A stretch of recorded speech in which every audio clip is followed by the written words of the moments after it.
Well, good morning to everyone, and welcome to today's next level webinar. This one is titled Managing Virtual Teams. My name is Kemal Tuncer. I will be your MC for this event. And what that really means is that if you have questions, please put them in the question box in your control panel, and I will read those throughout the presentation. You can do that during or after the event. Either one is good. This event is brought to you by New Horizons. We are your proven worldwide training provider with 2,100 classrooms in 56 countries and over 3 million student days of training per year. New Horizons is your local training partner with global reach. Today's event will be conducted by Mr. Eric Bloom. Eric, I'll go ahead and Hi, Kemal, and thanks so much for setting it up for us. Hello all. Again, thank you to Horizons for sponsoring this and to Kemal for engineering and being of great help. This wouldn't be happening without his assistance. My name is Eric Bloom. I'll explain who I am, and then it's 58 minutes of content specifically for you. I'm the president and founder of Manager Mechanics. We specialize in IT leadership and IT business skills training. As you see here, I'm a former CIO for more years than I care to admit. I've also written various books, the latest of which will be Productivity-Driven Success, coming out in the December-January timeframe. I also write for CIO.com. My column is called Driving IT Productivity. I write the Your IT Career column for ITWorld.com. I'm also a certified coach, keynote speaker, and I'm glad to say, as of 2 weeks ago, the past president of National Speakers Association, New England. Now, today we're going to be discussing 7 topics related to managing virtual teams. It's a lot of content to cover in 58 minutes, maybe 57 minutes, but what I'd like you to do is hold on to your hats and enjoy the ride. What this is actually, for people who find this content and components of it interesting, what we'll be having on August 17th is a full-day class, obviously sponsored through New Horizons. Again, that's August 17th, where we'll be discussing not only these topics in much greater depth, but also additional topics that, of course, could not be fit into a 1-hour webinar. So let's begin with our first topic, virtual team challenges. You know, let's set the stage here. Is managing virtually is more challenging than when everyone is co-located. You know, managing a team is tough enough, but when they're at distance, it brings on lots of additional challenges. And let's discuss some of those challenges now. These first couple of slides, these are for the challenges related to all virtual teams. When you view these, what you'll see is you'll say, oh yeah, building trust, that's an issue that you have in regular teams also. Exactly, but managing virtually is basically management skill and management best practices on steroids. Why? Because it's harder to do. So we'll go through these couple of slides and then a few others related to the challenges, and then for the rest of it we'll be going through basically things you can do to deal with these challenges and others. First of all, consistency of team vision. What this means is that if you have people in multiple locations, how are they all going to know exactly the direction, what you're thinking about, etc.? Because it's not like you can walk down the hall and say, hey, I'm really excited, blah, blah, blah. Is that you're going to have to find ways to communicate it to them regardless of their physical location, their time zone, etc. Next is defining effective processes. What happens is that if you're not the process guy, so to speak, or process gal, I'll say, is what happens is the processes within your department, if people are co-located, can basically systemically grow on their own. What I mean by that is, let's say that Kemal is in the cube next to me, and my job is to put together some information and hand it to Kemal to process. Well, if I don't do a good job of it, if I'm doing it in a format he doesn't need, he'll just yell over the cube to me, hey, Eric, instead of doing it this way, can you do it that way? So what will happen is the handshake, the process between us will basically grow without our manager's intervention, as long as Kamal and I get along and we can work as a team to figure out the appropriate handshake. If you have one group in Boston that's passing data or information to a group in LA, and the group in LA is passing it to a group in Dubai, then that natural, just because of lack of vicinity, unless they're really talking, can be really difficult to come up systemically. Therefore, it has to be specifically defined by the team manager. Next, assessing team's competence. If you have people working for you at distance, how do you know that they're doing their jobs, that they're working well, that they're competent, that they get along with their coworkers, etc.? These next two are put together, which is creating team cohesion and building trust. The two of them are very interwoven. What happens is that for a team to work well, it has to have the sense of team. Well, if you have 5 people in 5 different physical locations, how are they going to feel like a team? Basically, you're going to have to facilitate that as the manager using a number of the techniques we'll be talking about within the next hour. And building trust. Trust has to come from 3 different perspectives. It has to come between you and your team. It has to come between the team members directly. And third, if you have multiple locations, say Boston, Chicago, and LA, is those 3 locations themselves will need to get along and trust each other in order for the work to be completed. Now, as we're going through these, some of you may be saying, well, you know what, we don't have 3 offices. We have half a dozen people individually in different parts of the country. Others of you may say, gee, yeah, you know what, we're all co-located now, but I took this because soon we're going to be having people working from home that are nearby. And as a result of that, what I've learned over the years in teaching this class, as well as managing virtual teams myself, is that there's no cookie-cutter approach that works for every virtual team in every virtual situation. We'll be talking about that, about how to understand your team, and then therefore is that how do you do the things mentioned on this slide.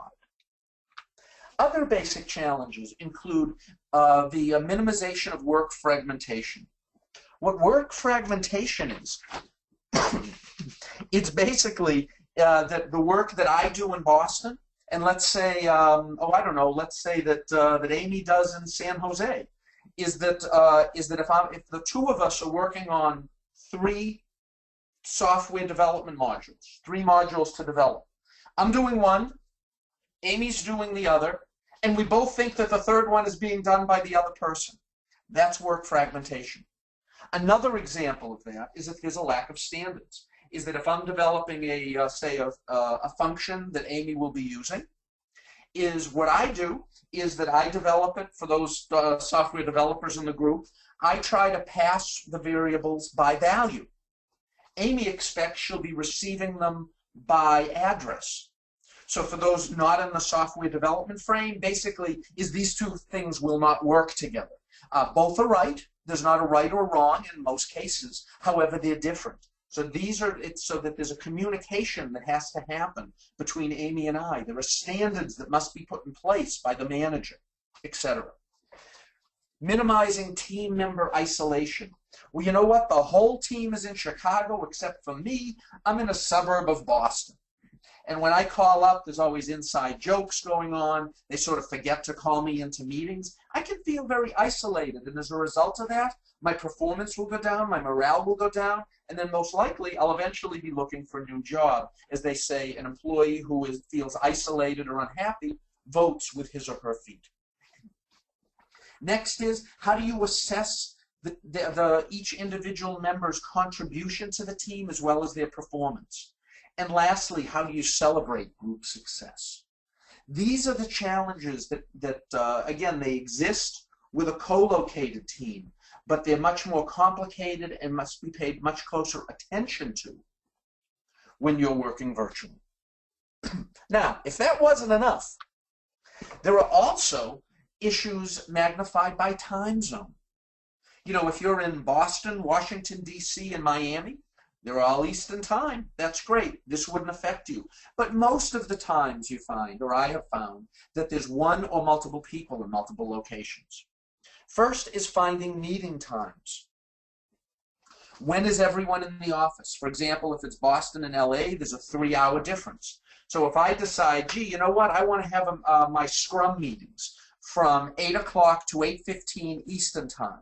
So that's, let me see, 8, 7, 6, that's 5 in the morning for the people in California. The opposite of that would be if the Californian folks say, gee, we're going to have a wrap-up meeting from 4 to 5 every day. That's, my math is right, let me see, 4, 5, 6, 7. That's 7 o'clock Eastern time. So you have a thinner window when you can have meetings. I like to call this the rule of least inconvenience. I'm going to give you an example of that. Is I was doing a webinar, 2-hour webinar for a client in Singapore. Singapore is exactly 12 hours different from Boston. So we talked about it a little bit, was happy to do it, you know, wonderful client.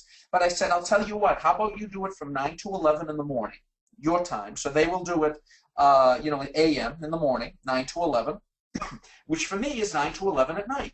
You know, obviously a little bit outside the workday, but it's a time that I'm awake anyway. It would work really well. Well, I got a call a couple of days before, and what they said was, oh yeah, we just thought there was a little scheduling change. We moved it from 9 to 11. We just put it after lunch. I hope that's not a problem for you. It's now from 1 to 3, which means I was on camera for this webinar, and I had to be in a suit, all perky and ready to go at 1 o'clock in the morning. Go from 1 to 3, and then after being all psyched and excited doing a 2-hour webinar, then I had to basically fall back asleep at 5 past 3. Needless to say is that, as you saw, I have more than 25 years of experience. Let me say it took me about a day and a half to recover from basically being up all night. But these are the issues. Next is respect knowledge workers' work habits. Is that, for example, let's say that we have someone in Central Time in Denver, Mountain Time in Denver, and they say, gee, they want to have a meeting at 8 o'clock in the morning. Well, 8 o'clock in the morning there is 10 o'clock in the morning Eastern Time, so what does that mean? That's interrupting me every morning of the day and probably destroying my productivity. And the service outages is what happens in the middle of the night, is that when companies bring down their software to basically do preventive maintenance, etc. Well, it's always the middle of the night somewhere. Moving forward, next is magnification. It's not bad enough that there are some general rules, and following up on that, there's also some time frame rules. But in addition to that, it's also magnified by cultural differences. 2 examples that come to mind is under the bottom one, conservative versus liberal. If anyone is on the line here from Texas, or, well, I'm from Massachusetts, you can pick on your own. Forgive me for being stereotypic, but they tend to be very conservative and Republican. Boston, they tend to be very liberal and Democrat. You know, not everybody, of course, but generally speaking. Another one is, you see where it says waterfall and agile, is that very often what you'll get is the corporate organization, wherever they're located, Boston, Texas, or anywhere between, is they tend to be more conservative, more administrative at a corporate headquarters, as opposed to in either field offices or smaller divisions owned by the larger company. So what you'll get in the software world is that at corporate, they're very much into waterfall methodology, documentation, etc. And maybe in the smaller divisions, they only want to use agile. So this is an example of a cultural difference on how software is developed. And just with that, it can actually cause some major issues regarding both communication, as well as, you know, the corporate people are saying, oh, I can't believe those folks in the field don't do any documentation. And the people in the field are saying, oh my God, look at all this overhead. There's no right or wrong, by the way, on anything that I'm talking about today, Democrat, Republican, waterfall, agile. There's not right or wrong. There's only different. And as the manager, it's your job to understand these differences. Or, by the way, if you're not a manager, as a member of a virtual team, understanding these differences will enhance your performance. Now, the last one of these on the challenges, if everything we've talked about isn't enough, is this one. What language are being spoken? You know, is that with language, it may be English everywhere, for example. However, it's different. In fact, it was Winston Churchill who has a great quote related to this. He said, "The United States and the United Kingdom, 2 great countries separated by a common language. And with that, there's what they call communication idiosyncrasies. Is that I had worked with someone from another, I used to work for Monster.com, and I had a big group for me working in Prague. And they said something was easy. I said, great, what a piece of cake. And then there was silence on the phone, and he said to me, when did we start talking about food? I said, I'm not talking about food. Who's talking about food? He said, you are. I said, no, I'm not. He said, you're talking about cake. And I said, what do you mean? He said, I told you what I was doing, and you said it was a piece of cake. What's cake for? Celebration? What I did accidentally and incorrectly was I used a United States-based colloquialism that just didn't have the same meaning in other cases. Mitigated speech is when people say things differently. We have a whole slide on that later on. And then these others you see, these are just different from country to country. And we'll be talking more about these actually when they get into a later state, later in the presentation. One in particular I'll say is holiday schedules. Imagine you were working with a company in London, and what they did was they had an all-hands meeting on the 4th of July. Now that's a big holiday for us. Would you be upset with that? I would think you most likely would. Now you might be saying, well, doesn't London or England have the 4th of July? Of course they do. They just don't celebrate it as a holiday. Anyway, let's move to our next topic. As I alluded to in my very first slide with you, was that that there's no one thing that I can say to you that will work with all virtual teams. They're all different. They all have their own idiosyncrasies. They all have their own requirements. And quite frankly, they all do different things. So in this section, what I want you to understand is to think carefully about your team's interdependencies, which means how much does each virtual team deal or have to, dependent on, I should say, the other virtual teams. So in other words, if you have people working in Boston, Chicago, and LA, then how often do they have to speak as part of their job, or are they just independent and all happen to have the same manager? The stage. You'll see what that is. Is it a brand new team? Is it a team that's been around for a long time? Is it in good shape? Is it in bad shape, etc.? And the third one is composition.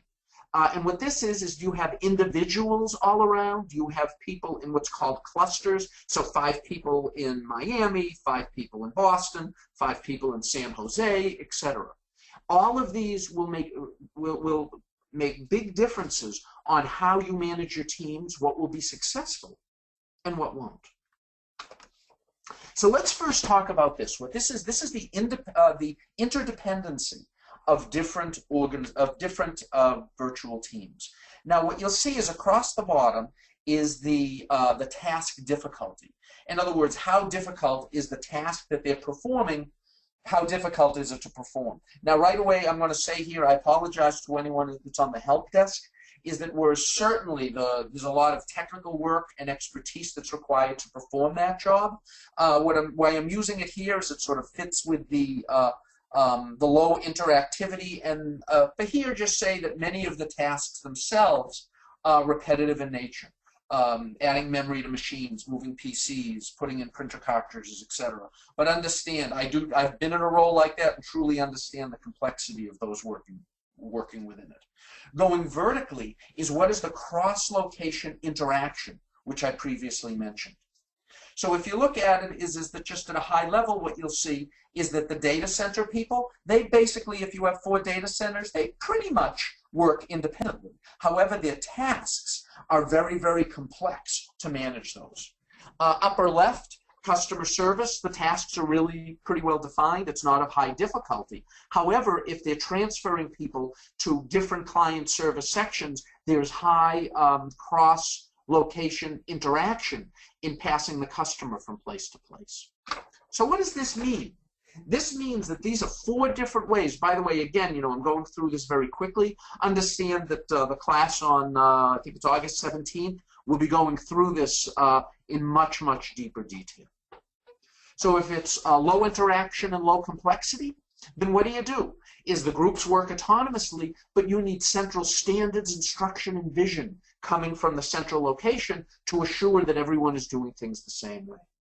With a data center where there's low interaction between the data center, but high complexity of task, they primarily run independently. However, they should have regular meetings on an ongoing basis with each other to assure that there's consistency of task cross data center, as well as they can compare best practices and the rollout of new technologies, etc.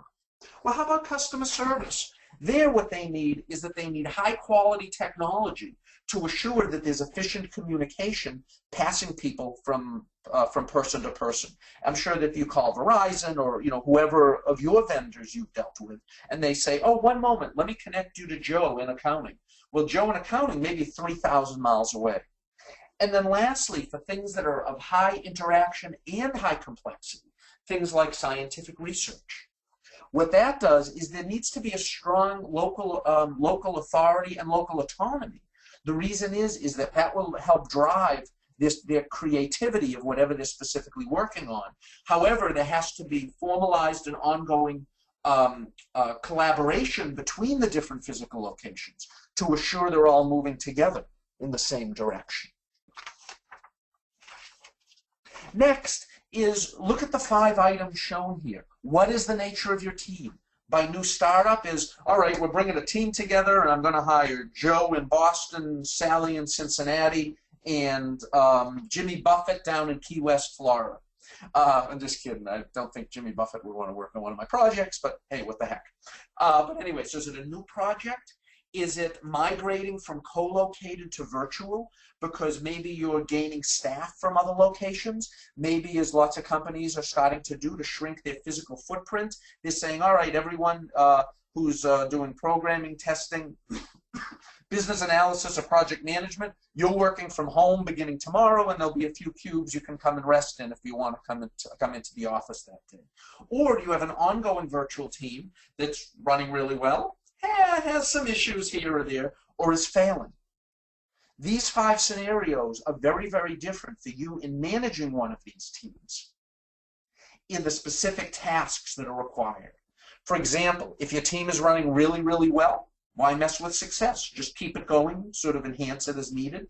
If it's falling apart and it's not going well, you may need to make some significant changes more quickly. Next is the team composition. Remote clusters, that's the office in Boston, Chicago, and LA. Remote individuals is, well, remote individuals working in multiple places. Is that a mixture of culture and individuals? Obviously is a combination of them too. Or do you have an off-site vendor that you're working with? Or many of, for example, the Indian outsourcing firms, what they do is they have people physically in your office, as well as they have people working off-site back in their home cities. So depending on what your mix, the composition of your people, is you're going to have to sit back and think of results. Think of ways of managing it based on how your specific team, what its profile is, and how it's organized. Now, I'm not going to talk too much on virtual technologies, but there is a couple of things that I'd like to say here. First of which is that IT people are great data plumbers. What that means is we're great at taking data, moving it around, making it secure, bringing it from this application to that application, FTPing it from a vendor into house, modifying it, sending it out to a client, etc. But we have to be really, really careful that we, as the IT organization, aren't, as they say, the proverbial cobbler's children have no shoes. We should be using the technology, just not implementing them for others. And what that brings me to is 2 types of virtual technologies that you should consider. And both of them are important. And by the way, is that the more time zones you're in, the more difficult it is for the different teams to basically be on the phone call synchronously, is seriously consider the asynchronous ones that we'll be talking about in the next slide. But for synchronous, it's the standard cast of characters. Conference calls. By the way, video is really, really important because you get to know people a little bit. And once you put the name to the face, that helps enhance what? Team collaboration, trust,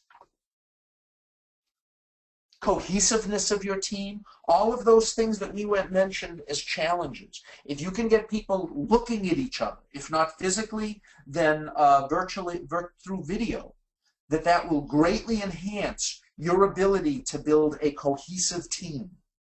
Other things, you know, instant messenger. We're going to talk about that one a little bit later too, as a back channel.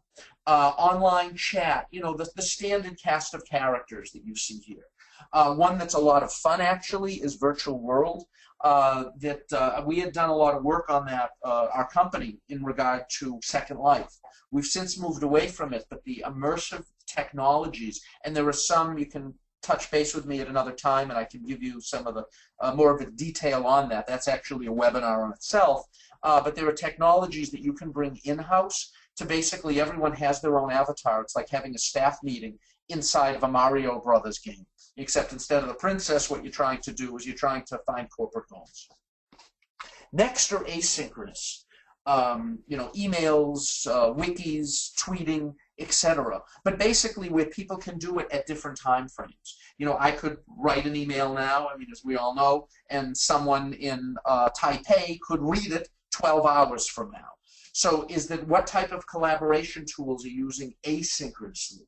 Asynchronous communication, by the way, is also a great way, particularly in wikis, blogs, tweeting, the document collaboration tools, is that if your IT organization is in the position where you have many, say, baby boomer age workers working on legacy technologies, is that if you need to begin or are already trying to bring in younger workers to take over those legacy type systems, the beauty of using discussion boards, etc., is as people are talking about what the issues are with the legacy technologies, not only is it also being passed to a younger worker, but it's also being permanently documented within the discussion board, which further captures corporate knowledge from being lost. Now what I'd like to do is change topics on you again. If, as promised, this is a little bit like drinking through a fire hose, but again, if you want a longer version of all this stuff with more detail, we'd hope to see you on the 17th. But from here, now let's talk about virtual meetings and best practices. For the newbies, now if there's one thing that you remember from this entire webinar, not that it's not all important, you should remember what I'm going to say next, is that whether you're doing this for learning how to run a virtual meeting or whatnot, is what you should do as it says here. It's harder than it looks, practice it. But this next bullet point is the most important in this presentation. Ask to join a virtual meeting and see how it's done. Now, we've all been in meetings. We've all heard great presenters. We've all been on virtual calls. We've all been on webinars, etc. If you want to learn how to do it, just don't be a participant. Be an observer. What I mean by an observer is watch the technique that the person running the webinar, as I am now, or who's running the meeting, or who's giving the presentation, or who's running the conference call, whatever it is, don't just participate related to content. Observe their technique. And what this will do is this will greatly enhance your technique. And do this both with people who do really, really well, and I'm hoping I'm falling in that category for you, or people who are doing it really, really poorly, so you can see what works well and what doesn't work well. And then incorporate that into your style, into your abilities and your skills on performing these tasks. So with that, you know, attend a free interactive webinar.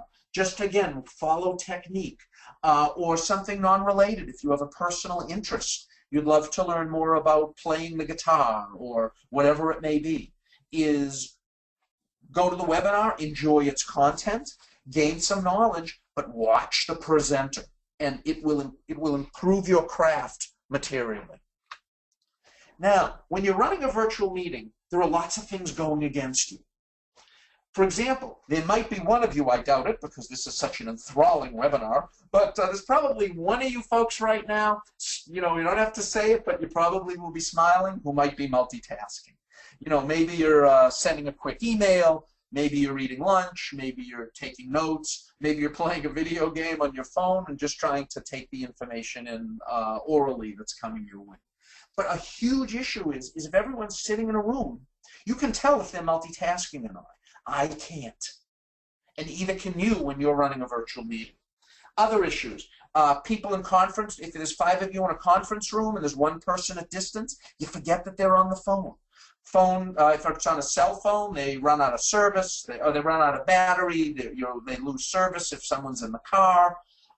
Understanding someone's accents can be very, very difficult. As hard as it is for you to figure out, I'm actually from Boston. Of course, I have no Boston accent at all.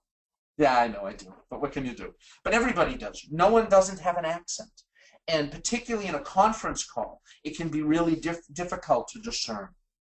Next is people join late and there's interruptions. Time zones can make it problematic. And certainly emailing someone a handout ahead of time isn't a big problem, but yet it's another logistic that you need to remember to do. Some ideas to run them smoothly is that if the majority of participants are together, then you know how you always forget. Poor Joe, I don't know if there's anyone named Joe on the webinar, I just always use the name Joe. But anyway, is that if everyone is in a room, there are 6 people in a meeting, and Joe is connecting in from home that day. You know what? It's really easy to forget that Joe is on the speakerphone. So a trick that I like to do is I'll take a piece of paper, I'll fold it like a little tent, and I'll write Joe on both sides of it and stick it right next to the speakerphone. Why? Because that's a visual cue that he's there. Other things you may want to do is, I'm sure you're reading along with me, is that if it's not a confidential meeting, turn off the beep. Let people come in and go in without the, beep. Eric has just joined the call. It's just another annoyance.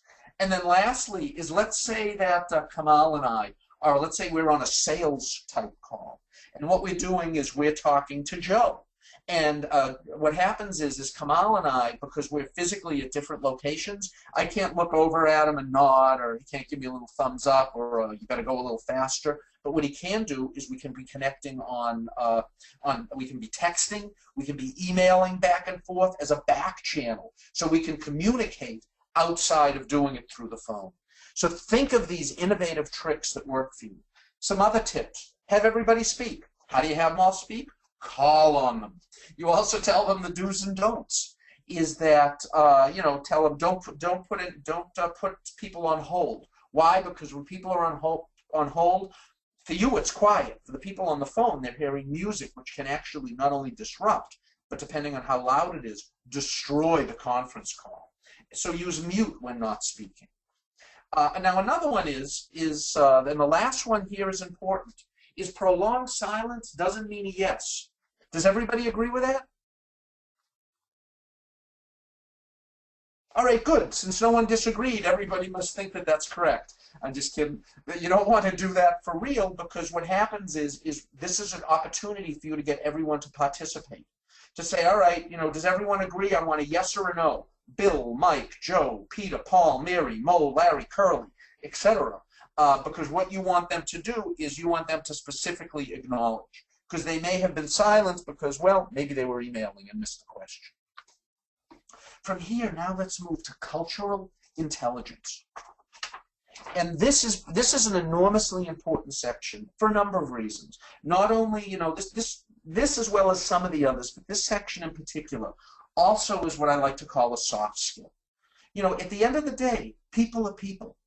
So as a result of that, what works at home what works at work will also work at home. Why? Because people at home are still people as they are in the office. So these are things that can also be taken as a life lesson, as are, by the way, any soft skills, negotiation, conflict resolution, etc.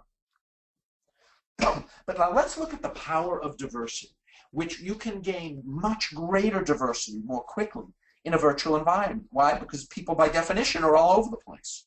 Now, by diversity, I don't mean big D, which is ethnicity and gender, which is certainly included in this. But what I also mean is educational background. Someone with an accounting degree and an engineering degree and a liberal arts degree.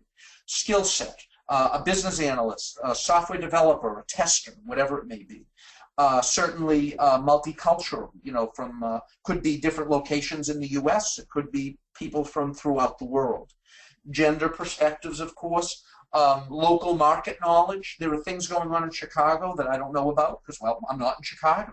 And multi-generational, baby boomers as well as Gen Xers. By having all of these people on your team, that provides an enormous number of perspectives on things. Because from when they say outside the box thinking, what might be outside the box thinking for me might be inside the box thinking for someone else. Next, language to be spoken, and I alluded to this as one of the challenges. Whether it's presumably English, but remember that you may need to be speaking slower if English is a second or in some cases a third language for others. You may need to ask people to try to enunciate better, or to for certain words, if you don't understand, to ask. That's okay, as long as it's done, with the spirit of cooperation and respect, to say, I'm sorry, could I ask you to say that a little bit slower? I missed a couple of those words. Or for them to say that to you, and for you, if someone is if it's a second language for someone else, for you to speak, articulate more clearly and a little bit slower. Next is rules and processes. Is that whether it's email etiquette, software that you're demoing, interaction via webinars or conference calls, is what are the rules? What are the standard culture by which your team does these things? And that will change, quite frankly, depending on who is on your team, where they're from, what the topic is, and the nature of the individual, and of course of you as the leader. Next, local best practices. Talked about this a little bit before. I'm going to give you a couple of specific examples here. Hiring and termination law. If you're in France, when you go to lay someone off, is that you may have to give them 80% of their pay for, I think it's up to 2 years, depending on the situation. Is that going to maybe make it a little bit different on the number of people and the level of scrutiny you put through when you're hiring someone versus the laws in the U.S.? Negotiation practices. Is that in the U.S. we don't do a lot of negotiation. I mean, in certain cases, when you're taking a new job on salary, when you're buying a car, when you're at a yard sale, certain places. But it's not the general way that business is transacted. If you don't believe me, next time you're at Walmart, take a 32-inch TV, bring it up to the cashier, and when they say, oh, that will be $325, look at them and say, well, I'll tell you what, I'll give you $175 for it. And see how long it is before you're arrested. Is that in other countries, that would be very, very applicable for you to do that. Privacy laws, etc. There are certain countries that have no intellectual property laws. If you're working with people from that country, even though you may trust them personally due to the difference in practice, you may be careful what intellectual property from your company is physically located in those countries. Global cultures. Make sure you pronounce people's names correctly. Is that, that sounds like a little thing, but it's very, very important. Myself, is that's a difficulty of mine. There will be times when I'll ask someone, 2 or 3 times, oh, did I pronounce it correctly here? Am I still doing it correctly? Because it's a weakness of mine. And you know what? I don't think, to my knowledge, no one has ever been offended when I've asked them am I pronouncing it correctly, because they know that I'm just trying to do the right thing. Also, know a little bit about the countries they're in, their politics, the events there. I'll give you a fast example of this, is that I was working with a group in, it was Eastern Europe. I can't think of where it was. And it was the end of June. Now, keep in mind, I teach this stuff, okay? I tell people to do this stuff on an ongoing basis. It was the end of June, and what the gentleman said to me as we were getting off the phone was, he said, oh, I know your 4th of July holiday is coming up. Have a great holiday weekend. I was almost giddy. It's, wow, he's from far away, and he knew it was the 4th of July, and he wished me a happy holiday. It felt really good. And you know what? I know that that's a good thing to do. I tell people to do it. But it was the first time it truly happened to me. And you know what? I liked it. So you should do the same. It will help build trust and camaraderie and just relationship with those people at distance. Mitigated speech. I talked about that previously. Now, as we go through this list, there's nothing right or wrong in this list. There's not right or wrong. There's only different. So if you're trying to tell someone to do this, whatever this may be, If you say it in a command, New Yorkers, for example, will just say, do this. You know, they'll tell you that's a command. Another way could be if certain cultures use what they call team obligation statements. We need to try this. It's not as strong as you think of it by saying do it, but culturally it's effectively saying the same thing. If it's a team suggestion, why don't we try this? So someone might say to you, well, why don't we try this? You're thinking, well, no, I don't think we'll really try that. And they're then insulted because they're effectively telling you to try this, but they're doing it using a different turn of phrase. And others, it can be done like in a question. Do you think this strategy will help us? No, I don't. I think we should do it this way.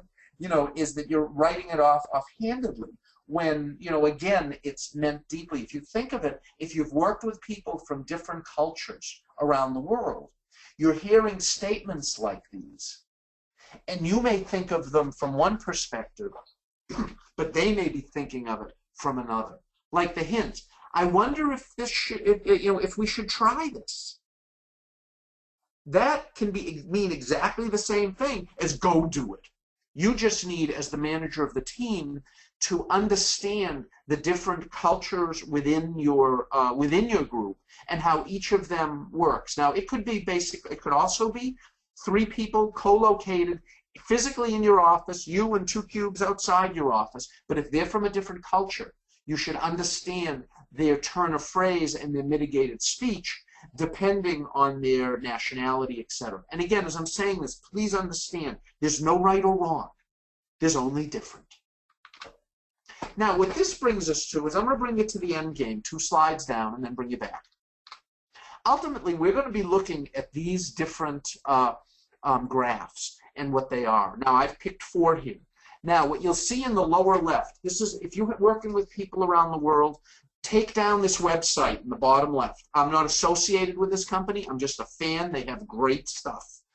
It's www.geert-hofstede.com. What they specialize in, what you can get free off their website, is you can get basically for these 6 parameters. It's what they call the power distance index. I'll read that one and let you go through the rest. You know, which expresses the degree of less powerful members in a society and accept that the power is distributed unequally. In other words, there are people of senior rank and lower rank. Individualism versus collectivism. I'll use this one because I don't really like the talk. Anyway, which is a preference of a loosely knit social framework in which individuals are important versus the other where it's basically the greater family, the collection, that takes the priority over the individual. And then what they do is they take these 6 categories, long and short-term orientation and the others listed here, excuse me, and then what they do is they basically do these graphs for, like I just picked these 4 representative of places where the United States does business with, but they have it for virtually every country in the world. So you can get side by side in the same graph the United States and the Arab Emirates, if that's where you're doing business. And you'll see is the differences between them, like right here is, for example, on indulgence. The last one, what indulgence basically means is we're saying, yay for me, let's celebrate, I did good, I'm very excited. Where in India, as in China, the indulgence is very low. So as a result of that is that if you're working with people from those countries, if you really call them out, hey, you know, Shri did a great job, everybody get up and clap for him, isn't that awesome? You may actually be insulting and embarrassing that person, where you're just trying to call them out, as would work really, really well if you were in the United States. This is part of the nuance that you need to understand, and this particular website area will help you with it. And in fact, we'll talk obviously more about all of these topics in the full day class. What you're getting is the Reader's Digest version on steroids, so to speak. What that brings us to is actually our next section, which is virtual talent management. What that is as managers, you know, this is, you know, all this stuff is all great, but at the end of the day, we have to manage our team. What we need to do is we need to be able to give, hire them, delegate to them, etc. How do we do that with people maybe we've never met? Maybe where we have trouble conversing with them because of language-related issues. So that there's a number of items here that I'd like to go through, and I'm going to go through this section a drop slower with you, given the backdrop of all of this information that we've discussed so far. The first, hiring, is how do you hire people? It's hard enough to hire people when they're sitting in your office and they're basically live in the town next to you. What you want to do whenever possible is you want to meet, not all the candidates, but the leading ones when it comes down to the 2 and 3. Ideally, if you can meet them in person. If it's that important of a position, you fly there or they fly to you. Next, if you can't do that, use video. Again, when you can put a name to a face, it greatly enhances the personal relationship with them. It lets you see how they will be interacting, gives you more of their sense of person. I'm not saying, that they're pretty, they're handsome, they're young, they're old. I'm not saying any of that. But what I will say is you can get a general persona for what that person's like, when much more so when you get to see them and see who you're talking with. Next is get an independent local reference. Is that has become so much easier now with with LinkedIn, calling someone you may know in that location or other city. If you have one person in Dubuque and you're hiring a second person in Dubuque, ask the first person for help to see if they know anyone who can give you that local reference.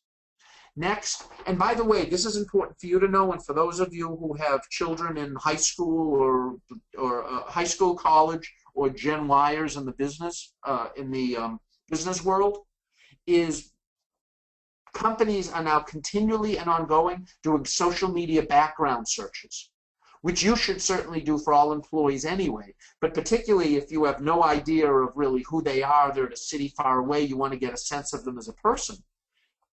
See if they have open access to their Facebook page. Who are they connected to on LinkedIn? What other things, do they have a Twitter account? What do they tweet on? Who do they follow? And by the way, I would say whenever you go to look for a new job, that's going to happen to you.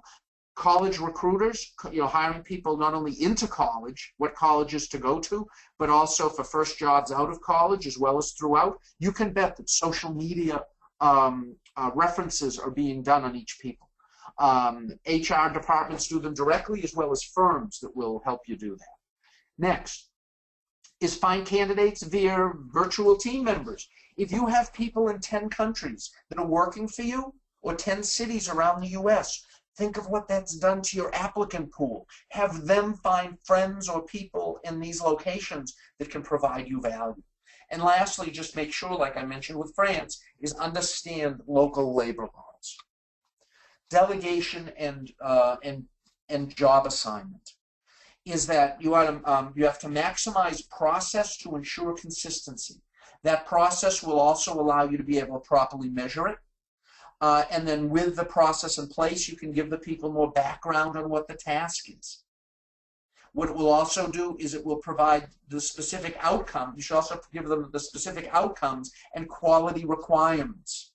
You don't want any guessing game with someone who's in Dubuque working for you or the Chicago team. They need to know everything about what's going on, and you need ongoing communication if they have questions or whatnot.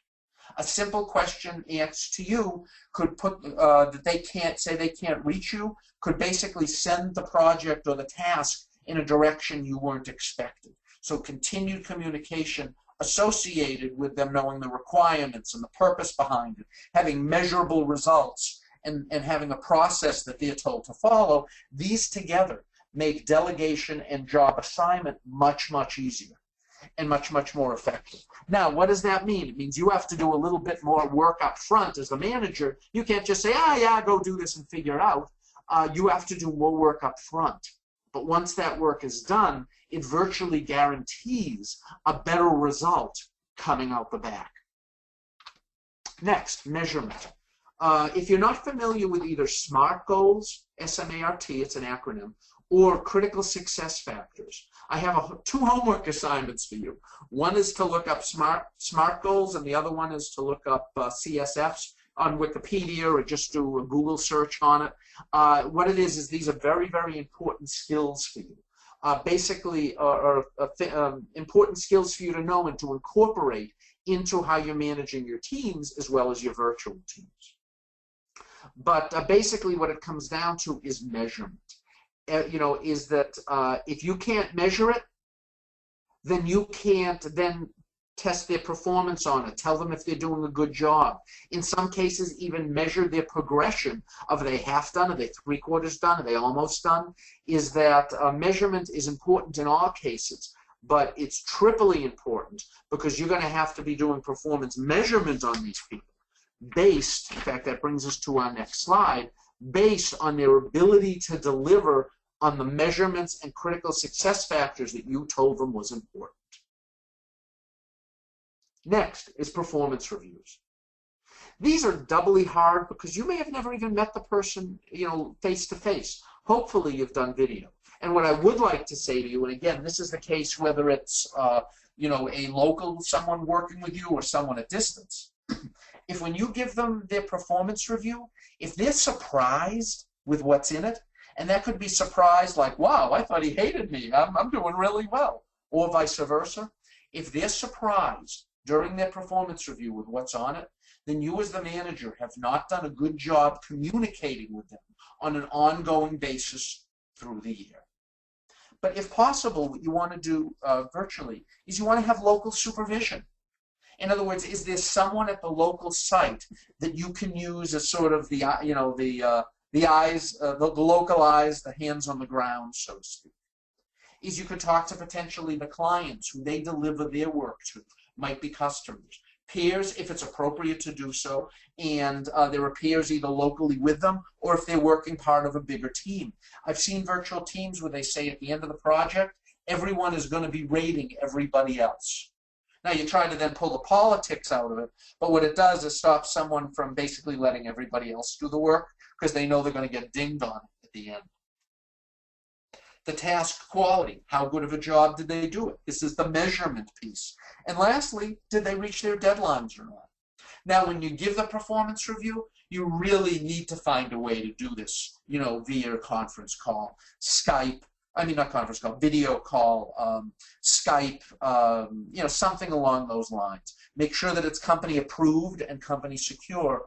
But you really need to, if there's only one time during the year where you need to be face-to-face with someone, it's during their performance review. And lastly, assure that the written review is culturally sensitive.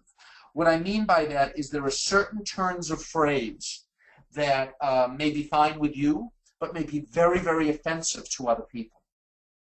Also, be careful, as I mentioned on that story about a piece of cake with that group that worked for me in Prague, is not to use local idiosyncrasies that they're not going to understand. And also that, again, it's sensitive and clear from their perspective. You know what you mean. You have to make sure to write it down in a way that they understand. If you're working with someone from another culture and you're not sure that it's culturally sensitive, find another manager that you can talk to and ask them and say, hey, this is what I'm trying to get across. Am I doing so?